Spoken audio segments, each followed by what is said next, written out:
ಕಳೆದ ಕೆಲವು ದಿನಗಳ ಹಿಂದೆ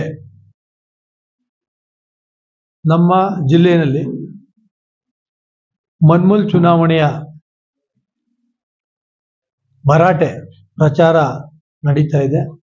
ತತ್ಸಂಬಂಧವಾಗಿ ನಮ್ಮ ಪಕ್ಷದ ಬೆಂಬಲಿತ ನಮ್ಮ ಅಭ್ಯರ್ಥಿಗಳು ಮತ್ತೆ ವಿರೋಧ ಪಕ್ಷದವರು ಚುನಾವಣಾ ಕಣದಲ್ಲಿ ಈಗಾಗಲೇ ನಾಮಪತ್ರ ಪತ್ರ ಸಲ್ಲಿಸ್ತಕ್ಕಂಥ ಪ್ರಕ್ರಿಯೆ ಅಂತಿಮ ಘಟ್ಟದಲ್ಲಿದ್ದು 2ನೇ ತಾರೀಕು ಚುನಾವಣೆ ಕೂಡ ನಡೀತಾ ಇದೆ. ಈ ಹಂತದಲ್ಲಿ ಜಿಲ್ಲೆಯ ಜನತೆಗೆ ತಪ್ಪು ಮಾಹಿತಿಯನ್ನ ಸೋಲಿನ ಹತಾಶೆಯಿಂದ ನಡೀತಾ ಇರ್ತಕ್ಕಂಥ 12 ಸ್ಥಾನಗಳ ಚುನಾವಣೆಯಲ್ಲಿ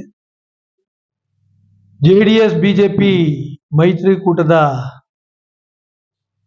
ಬೆಂಬಲಿತ ಅಭ್ಯರ್ಥಿಗಳು ಸೋಲಿನ ಹತಾಶೆಯಿಂದ ಇಲ್ಲ ಸಲ್ಲದ ಆರೋಪಗಳನ್ನ ಜಿಲ್ಲೆಯ ಮಾಜಿ ಶಾಸಕರ ಮೂಲಕ ಮಾಜಿ ಸಚಿವರ ಮೂಲಕ ನಮ್ಮ ಪಕ್ಷದ ನಮ್ಮ ಸರ್ಕಾರದ ನಮ್ಮ ನಾಯಕರ ವಿರುದ್ಧ ಹೇಳಿಕೆ ಕೊಡ್ತಾ ಇರ್ತಕ್ಕಂಥದ್ದು ಮತ್ತು ಅನಗತ್ಯವಾದ ಪ್ರತಿಭಟನೆಯನ್ನು ಮಾಡ್ತಾ ಇರ್ತಕ್ಕಂಥದ್ದನ್ನ ನಾವೆಲ್ಲರೂ ಕೂಡ ಖಂಡಿಸ್ತೀವಿ.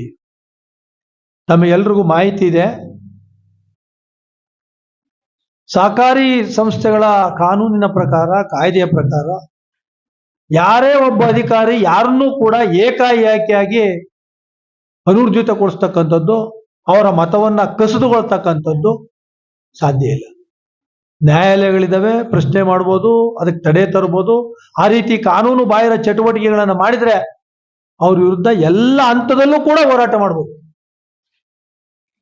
ಜಿಲ್ಲೆಯಲ್ಲಿ ಮಾಜಿ ಲೋಕಸಭಾ ಸದಸ್ಯರಾಗಿ ಮಾಜಿ ಸಚಿವರಾಗಿ ಕೆಲಸ ಮಾಡಿದಂತ ಸನ್ಮಾನ್ಯ ಪುಟ್ಟರಾಜುರವರು ನಿನ್ನೆ ಆಡಿರ್ತಕ್ಕಂಥ ಮಾತು ಪುಡಿ ರೌಡಿ ತರ ಇದೆ.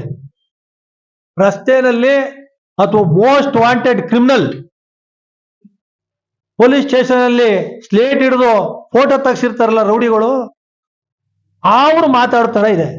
ಒಬ್ಬ DR ಗೌರವಾನ್ವಿತ ಒಬ್ಬ ಅಧಿಕಾರಿನ ಇವರು ನಮ್ಮ ಕಾರ್ಯಕರ್ತರು ನಿಮ್ ಹಿಂದೆ ಬಂದು ಒಟ್ಟಾಡಿಸ್ತಾರೆ ಅಂತಕ್ಕಂಥ ಅರ್ಥ ಬರೋ ರೀತಿಯಲ್ಲಿ ಮಾತಾಡೋರೆ. ಏನ್ ಸೂಚಿಸ್ತದೆ ಇದನ್ನ? ದೌರ್ಜನ್ಯ, ದಬ್ಬಾಳಿಕೆ ಇವೆಲ್ಲವೂ ಕೂಡ ಅವ್ರ ಸಂಸ್ಕೃತಿ. ಕಳೆದ ಕೆಲವು ವರ್ಷಗಳಿಂದ ಇದೇ JDS ನವರು ಮುಖ್ಯಮಂತ್ರಿ ಆದಂತ ಸಂದರ್ಭದಲ್ಲಿ ಸಹಕಾರಿ ಸಂಸ್ಥೆಯನ್ನ ಸೂಪರ್ ಸೈಡ್ ಮಾಡಿದ್ರು. ಪ್ರಜಾಪ್ರಭುತ್ವ ಮೌಲ್ಯಗಳನ್ನು ಎತ್ತಿರ್ತಕ್ಕಂಥದ್ದು ಕಾಂಗ್ರೆಸ್ ಸಂಸ್ಕೃತಿ. ಸಾಂವಿಧಾನಿಕ ಸಂಸ್ಥೆಗಳನ್ನ ನಾಶ ಮಾಡ್ತಕ್ಕಂಥದ್ದು ಈ JDS ಸಂಸ್ಕೃತಿ. 2016ರ ಜಿಲ್ಲಾ ಪಂಚಾಯತ್ ಆಡಳಿತದ ಅವಧಿನಲ್ಲಿ ಸುಮಾರು 30 ತಿಂಗಳುಗಳ ಕಾಲ ಜಿಲ್ಲಾ ಪಂಚಾಯತಿ ಸಾಮಾನ್ಯ ಸಭೆ ಮಾಡದಲೇನೆ ಜಿಲ್ಲೆಯ ಸಮಗ್ರ ಅಭಿವೃದ್ಧಿಯನ್ನು ನಾಶ ಮಾಡಿದಂತ ಕುಖ್ಯಾತಿ JDS ಪಕ್ಷದವರು, ಕಾಂಗ್ರೆಸ್ನವ್ರದಲ್ಲ. ಒಬ್ಬ ಅಧಿಕಾರಿಯನ್ನ ಗುಮಾಸ್ತನ್ನ DR ಮಾಡ್ಕೊಂಡವ್ರೆ ಅಂತಾರೆ. ಸಾಧ್ಯನೇ? Is it possible? Democracy system, administration system, ಇವ್ರಿಗೆ ತಿಳುವಳಿಕೆನೇ ಇಲ್ಲ.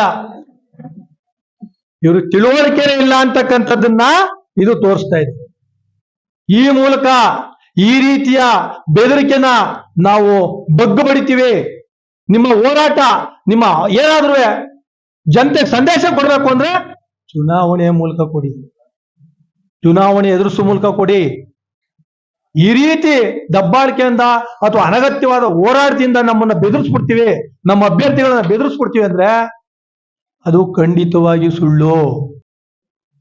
ವಿರೋಧ ಪಕ್ಷದವರಲ್ಲಿ ಮಾನವೀಯ ಮಿಶ್ರಿತ ಆಗ್ರಹ ಪಡಿಸ್ತಾ ಇದ್ದೀವಿ.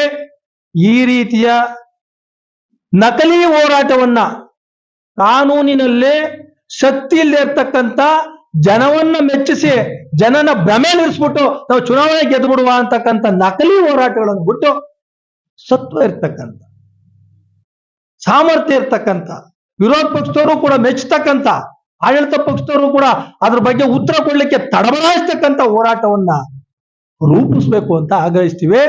ಈ ಹೋರಾಟಕ್ಕೆ, ಈ ಗೊಡ್ಡು ಬೆದರಿಕೆಗೆ, ಈ ಅಧಿಕಾರಿಗಳ ಬೆದರಿಸ್ತಕ್ಕಂಥ ರೀತಿಗೆ ನಾವ್ಯಾರೂ ಕೂಡ ಬೆದರುವುದಿಲ್ಲ.